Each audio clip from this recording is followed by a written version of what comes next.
we were discussing the beauty of souls in this world and what we tell the souls in Jerusalem about our virtue, that we are beautiful. So that said, that we have to say that we're beautiful on two counts. Not only are we beautiful because we have a greater yearning for Hashem because of the darkness of this world, because I am dark, because I'm missing light, but also must be beautiful in our reverence for Hashem.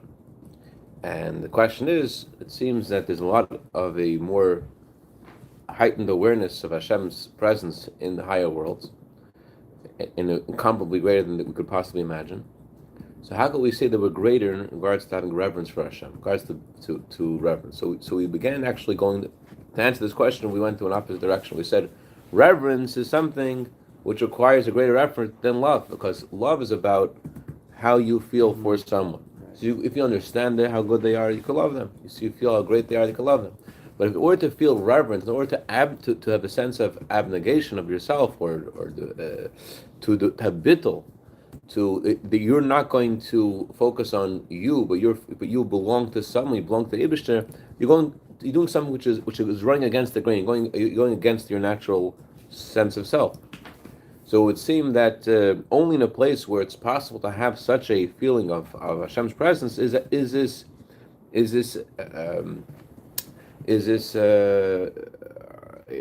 would seem that this world is far lower than the higher worlds in that regard.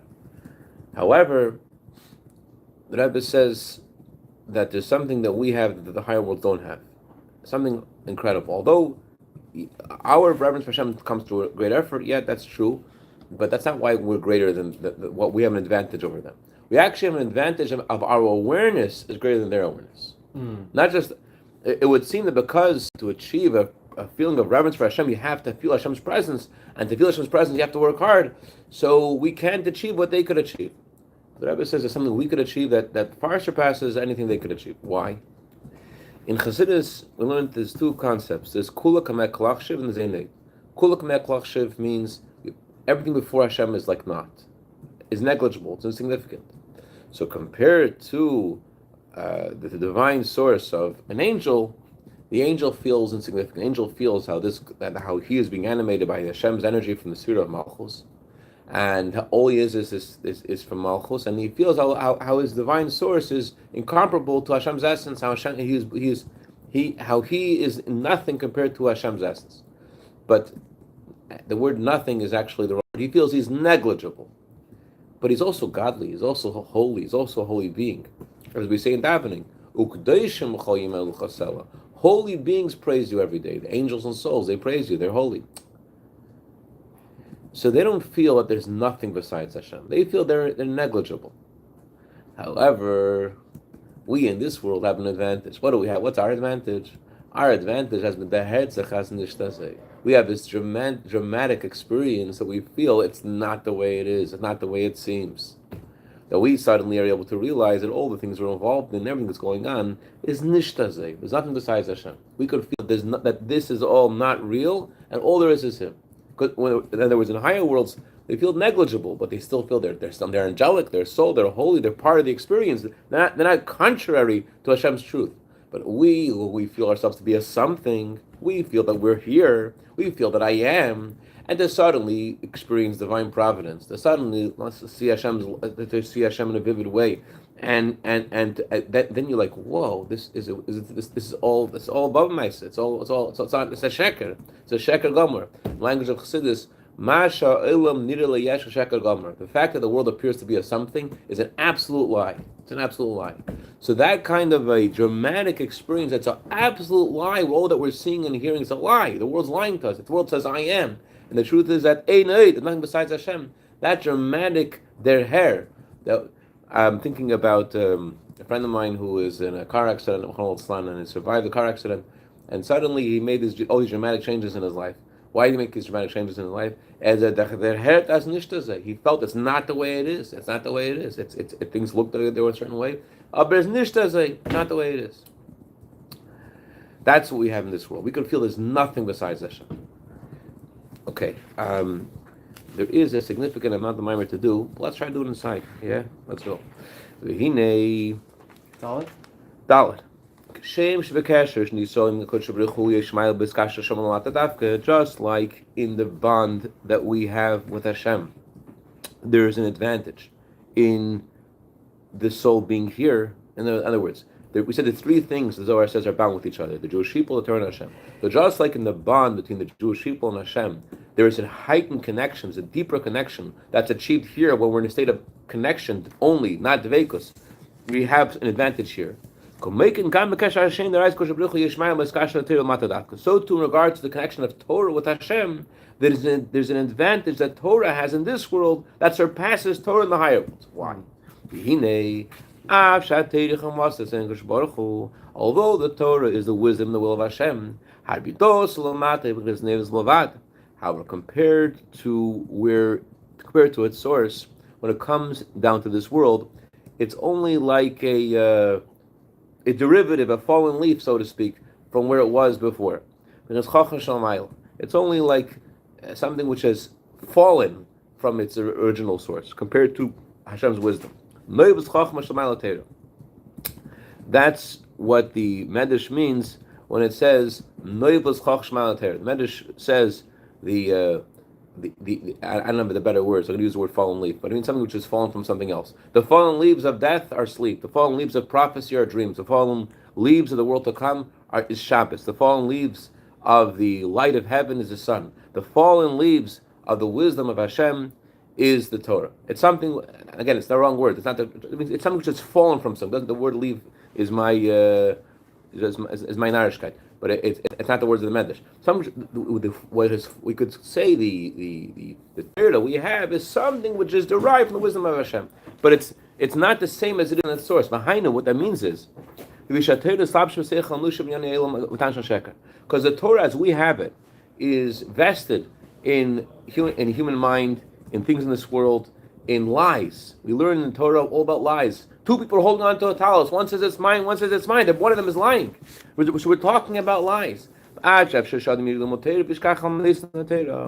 even possible to learn Torah and forget about the giver of the Torah. Even more.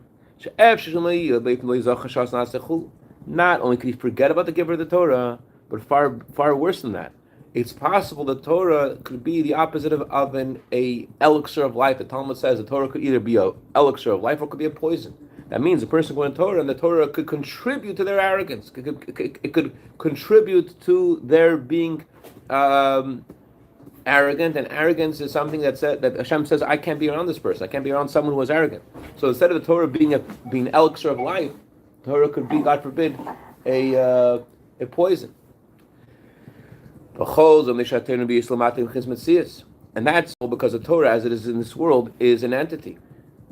It's not felt in this world. All the Torah is really not an entity. All the Torah really is, even in this world, is the wisdom, the will of Hashem. When we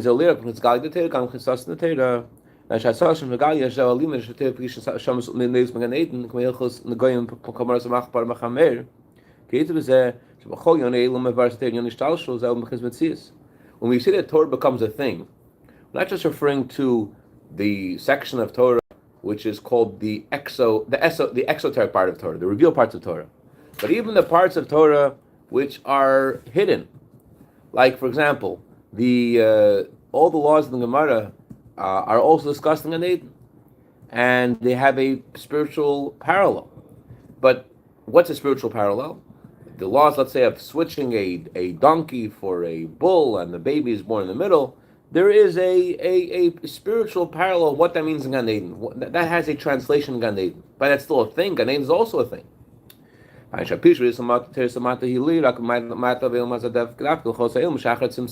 That means when we talk about the Torah's descent and the problem with the Torah's descent, and the Torah becoming a thing and being involved in all kinds of lies, whatever, so the issue doesn't begin in this world. The issue begins after the tzimtzum. Before there was a tzimtzum, there was no room for the world to exist. All there was a revelation of Hashem's infinite light. The achar tzimtzum, only after Hashem hid His infinite light through the tzimtzum, did there become a place for the world to possibly exist. The world now, because Hashem hid His light, there could be this experience of feeling other, not godly. And that is where the Torah discusses the things of this world, and the Torah discusses things in the higher worlds. But still, the Torah is still a thing. The Torah is discussing things. The Torah exists after the Tzimtzum, and after the Tzimtzum, the Torah is in a realm where it is a thing that's not only the wisdom and will of Hashem. There's now a discussion of the world, discussion of Gan Eden. It's Metzias. There's a thing. Since the first Tzimtzum, unlike the subsequent Tzimtzum, was done in a way where there was a total removal of light, the entire light was hidden. So you cannot say about the Torah, as it is post Tzimtzum, that it's in a state of oneness with Hashem, that it's a state of dveikos. Kiim lashon eskashus, the word to use to describe the Torah as it is post Tzimtzum, is attached to Hashem. How much more so the way the Torah is in this world? Certainly the way the Torah is in this world, discussing lies and everything, certainly you cannot talk about Torah in this world as being in a state of dveikos, of oneness, of cleaving to its source. Rather, Torah is an entity and it's attached to its source. And although the Talmud says that the words of Torah can never become impure, that means that indicates that the Torah isn't changed. So how does that fit with what we're saying? The Torah has become a thing, Torah has become an entity. It says in the Talmud, the words of Torah cannot become impure, which seems to say that the Torah is not a separate entity. That only means that Torah is not in a state of islapshus. What is islapshus? Okay, let me just give us some roadmap of where we're going. On the one hand, we're saying Torah is after the Tzimtzum. That means it's a separate entity. The Talmud seems to suggest the opposite. Talmud says Torah cannot become impure. So, but that's not where we're going. We're going to discuss the advantage that Torah in this world has over the Torah in heaven. Torah as is before the Tzimtzum. We'll discuss that there's something better about that. But we're going to a little bit of a roller coaster. First, we're going to discuss the disadvantage of Torah in this world, and then we'll discover the advantage of it. But it seems in the Talmud that there's no disadvantage. The Torah that can't become impure. There's a difference between Torah and prayer. In that in prayer, you're meditating about the way Hashem's light animates the worlds. You're thinking about Hashem's connection to you and to the world. You're talking about the godly light that animates and creates everything in creation. That's what that prayer is about. In prayer, we talk about creation. And you're supposed to think about Hashem creating the world in a way that you get it, in a way it makes sense to you.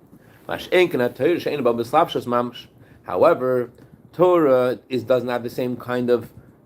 Torah does not become vested in the world. Doesn't become vested in the person and things of this world. Torah remains pure.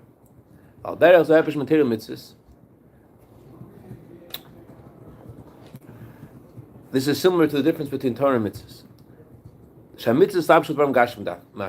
Mitzvahs are literally vested in physical things. Torah is not vested and changed by physical things.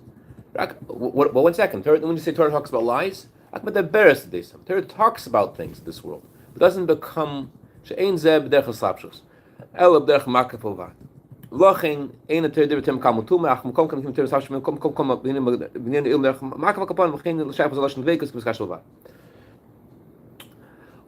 just for a second, what's iskashus, what's islapshus, and what's mavir? How do you spell that word? Hislab, shus, which means to dress. Islapshus. So we learned in a previous discourse a few weeks ago about the Bais Hamikdash, that the Bais Hamikdash is a place where Hashem's presence is revealed, but there's a discussion how that works. One way of explaining this is the same way that ideas go from your mind to your hands. Your hands are now able, I told you how to spell Islapshus, it's now gone from your mind into that typewriter, right? You can type that up now. Actually, yes? I didn't type it right, but go ahead. Hislab, shus. So Hislapshus, that's how I would spell it, whatever, but then the Webster doesn't have it yet. Hislapshus means that the item which is dressing in whatever it's dressing in is assimilating with it. There's some kind of it's more than osmosis. There's some kind of connection between these two things. So, for example, in the transfer of ideas from your mind to your hands, that just passes through your hands. Your hands aren't understanding the idea; it's just passing through them. However, in the neshama, as it comes into your physical brain, the neshama's understanding has now been altered to your brain. Now your neshama now understands physical things. Before the neshama was in your brain, the neshama only understood spiritual things. Now the light of the neshama, chassidus uses this word, a keli, a vessel, hides the inner light and reveals the external light. Your brain hides something, the neshama's higher light, the ability to understand spiritual things, but now it can understand physical things. The neshama is now changed. Does Torah change when it talks about lies? It says it doesn't change. In davening is about your experience. Davening, godliness is revealed to you, the way you feel it. So that's how it affects you, how it has to do with you. In Torah, it talks about physical things, it talks about lies. Torah is not changed by the experience. It's kind of like a way your ideas travel through your hands, that they travel through your hands, but they're not. It just passes through them. So to the words of Torah, as they discuss physical things, it doesn't make the words of Torah impure. However, the very fact that Torah is discussing something of the physical world, even though it's makif, even though it's just passing through it, it still indicates that it's not in a state of oneness with Hashem. Yes, it's pure, yes, it's holy, but the fact that it's talking about existence means that it's not anymore in a state of absolute oneness with Hashem. It's in a state of connection to Hashem, not in a state of bigness.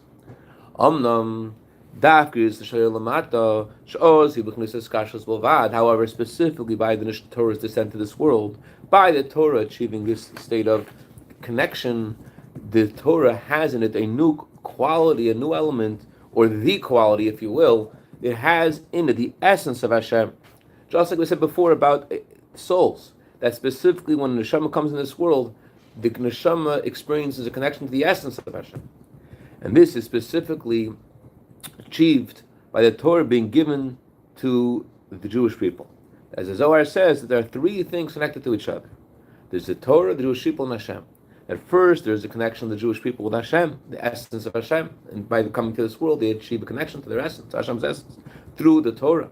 And through this, by them connecting to Hashem in a deeper way, to the essence of Hashem, in this world, as we discussed earlier, that there's greater yearning for Hashem in this world, and we feel the truth of Hashem, how there's nothing besides Him in this world. Through this, we add light to Torah. The Talmud says, when a person begins to study Torah, he studies Torah from themselves, and then they are able to achieve a higher level of Torah study for the sake of Hashem.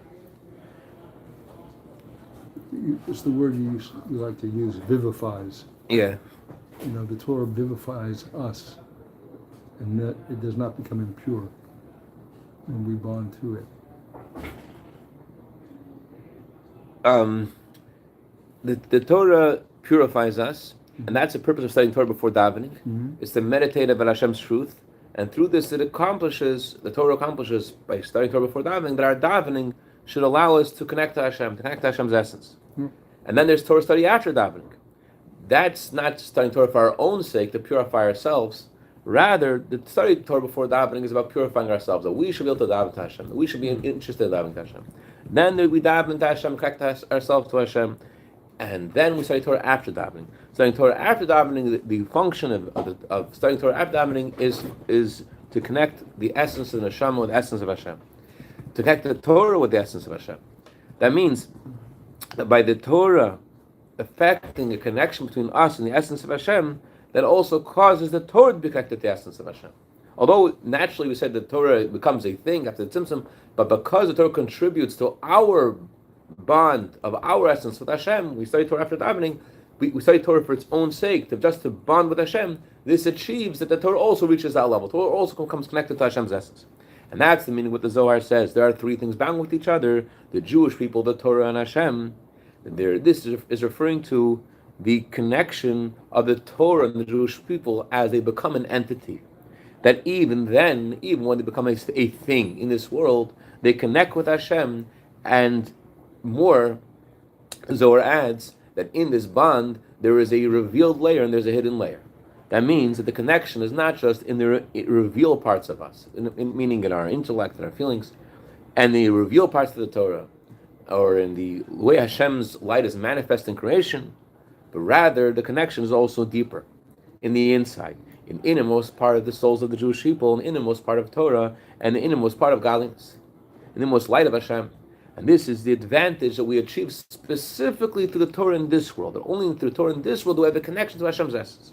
And that's the meaning of the pasuk that we began the Maamar with. We said at the beginning of the Maamar that Hashem says to us, if you listen to these mitzvahs, then I will keep the covenant that I promised your forefathers, then I will give you the kindness. We asked before that a covenant is something when two people make an agreement that they will always love each other no matter what. They'll still love each other even if something happens not the way it's supposed to be. And also kindness is also about giving to someone who doesn't deserve, as opposed to gvura. Gvura, right, means to judge another person. Chesed means to give to someone who doesn't deserve. But the true meaning of kindness, chesed the kshait. Chesed, the Gemara uses the term kindness of truth. Kindness of truth is chesed of atik. It's a kindness of atik, vatakemin. At the level of atik, the Torah, the Talmud, the Zohar says there's no left in atik, which means that the kindness that is revealed there in atik is such a great power. There's no room for any castigations and accusations and judgment. Less smaller by atika. So both the covenant is about ignoring any negative behavior. The kindness of atik also is about a place where there is no room for any negativity, and also an oath. What's an oath about? You force yourself to do something, no matter if you're interested or not interested. So that means that all of these things are things that Hashem discussed in this verse are things which there's no choice. They're beyond logic and reason. And so how do we reach this level? What do we do to reach this level which is beyond logic and reason? The Torah says, Ekev Tishmun. If you will listen. The meaning of Ekev Tishmun does not mean a condition. Rather, this is the order of the service of Hashem. That Hashem, then these kind of lights that are beyond the entire spiritual cosmos, where do they reach? They reach specifically to the heel. What does the heel mean? That means serving Hashem beyond logic and reason. Where does this kind of revelation reach? It reaches specifically the person who's serving Hashem in the way of a heel. Ekev doesn't mean if. Ekev means serving Hashem in the way of a heel. What does that mean? There are two kinds of in the soul. There are two levels. There's a level of Yisrael and there's a level of Yaakov. The word Yisrael is made up of two words. Li Roish, I, my head. That means Yisrael is about the head of the neshama. Yaakov is also made up of two parts. Ekev Yud. Ekev means the heel of the neshama. So there is the higher level of the neshama, and there's a lower level of the neshama. There's Yisrael and there's Yaakov. So too in time and space, there's also a heel level of time and a heel level of space. The heel of time and space is where we are now, the end of the exile, the heels of Mashiach. When we do not see your miracles, we don't know what's going on. It means at the end of the consumed godliness, before the coming of Mashiach, when God says, I will dress the heavens with darkness, and nevertheless, still, there is idea of listening. Your heel will listen, which means the idea of understanding. Or in more detail, as the Torah says, you will listen to the mishpatim. What is the meaning of mishpatim? We asked earlier, the last thing we have a problem with would be mishpatim. Mishpatim are the mitzvahs we understand. Why does the Torah emphasize to listen, that we will pay attention to those mitzvahs? The answer is mishpatim doesn't only mean the mitzvahs that we understand. Mishpatim also means to judge yourself. That means that person's supposed to judge himself and judge and ask and think about the purpose of why Hashem created them and what their actual behavior is, where they actually are, what actually is going on with them. They're supposed to judge. That's mishpatim. Mishpatim means judging yourself. That means to think about the source of the soul. As the soul comes from the throne of God's glory, and even higher, as we say in our davening, that the soul you've given me is pure, which means beyond the level of Bria, the soul comes from the higher world of Atzilus. And you think about where you come from. And then you think about where you are now, that you're in a level where God says about you, I dwell with you in the place of your impurity, because your deeds aren't the way they're meant to be, and so to speak, you're bringing the Shekhinah into a place of impurity, as the Talmud says that when the Jewish people were exiled to Edom, the Shekhinah was with them, and so you're schlepping, you're dragging the Shekhinah, and you're dragging the godly sparkling in your neshama to all these little places. And so this is where you are. This is where you come from. This is what the purpose of your creation is, and here's where you are. So once in a while, you have this inspiration, the Rebbe says, of tshuva shlema. You want to absolutely do tshuva. Because why do you have this inspiration? Because there's a voice that comes out of heaven that says, "Return, wayward sons." So once in a while, that voice reaches you. Your neshama Gan Eden hears it, and sometimes you get signals from there, and you want to do tshuva. And so that's where you are. You're in a place, you sometimes have the inspiration of tshuva, but yeah, that's where you are. By thinking about all this, that's the idea of judgment, by judging where you are and realizing where you're up to. So even though you may be in the level of a heel, which the level of the heel of the soul, the lowest part of the soul, and you're at the heel of the world and the heel of time, you're at the end of the exile, nevertheless you come to be in a state of listening and guarding and doing, which these three adjectives refer to the three garments, the thought, speech, and action. Tishmu'un means you understand Torah. That means you're using your thoughts to keep the Torah. Shmartim, guarding, refers to speaking about the Torah. As the Talmud says, Shomer zu Mishnah. That means you're studying Torah with your mouth also. And the Talmud says that Torah studies equal to all performance, all the mitzvahs combined. And Ba'asisem. And the Torah continues and says, and you will do them. That means not only are you thinking and speaking about Torah, but you're fulfilling them. So in other words, the pasuk says, Ekev Tishmu. Although you're in a state of Ekev, although you're in a state of heel, you're in the lowest state of exile, but you have to judge and think about where you come from, and where you're meant to be, where you are, and in the state that you're in, by meditating about what you're meant to do, that's supposed to motivate you to actually keep the Torah mitzvahs in all parts of yourself, in your thoughts and speech and actions.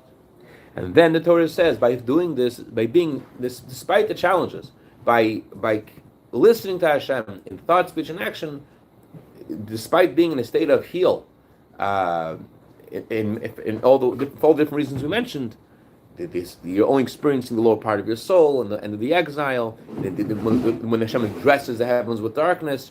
So when you are, despite all this, devoted to Hashem in thought, speech, and action, this brings the fulfillment of the verse. God will guard for you the covenant and the kindness that He swore. All these things which are beyond the spiritual cosmos are brought down through this kind of a devotion to Hashem in thought, speech, and action, despite the concealment and challenges. And that's a connection between this Torah portion and the 7 Torah portions of comfort. There are 7 after Tisha B'Av, Rosh Hashanah. We read 7 Torah portions about the coming of Mashiach until the Torah portion before Rosh Hashanah. So it says in the Talmud that the first word of this Torah portion, "Vahaya," means joy. So this Torah portion is connected to the joy of the comfort of the coming of Mashiach, because the word "Vahaya" means to be happy. It's about the comfort of the coming of Mashiach. Why is there comfort? Because even in the state of the heel, even in the state of where the neshama is, and the time that we're in, the place that we're in, and at the end of the exile, nevertheless, a Jew is inspired to do tshuva. This causes the divine revelation from above. Then there will be this hamshacha, and God will guard for you the covenant and the kindness that He swore. There will be a revelation beyond the spiritual cosmos, and this will all come down begashmius in the physical blessings, as the Torah continues, and God will bless your offspring and the fruit of the ground on the land that God swore to your ancestors. So this is all achieved by, despite the concealments of godliness, a Jew serving Hashem beyond logic and reason, and this brings down also the divine revelation beyond the spiritual cosmos, and it comes down in a physical way and in an immediate way. Coming Mashiach. Amen. Very good. Got it all in. What? You got it all in.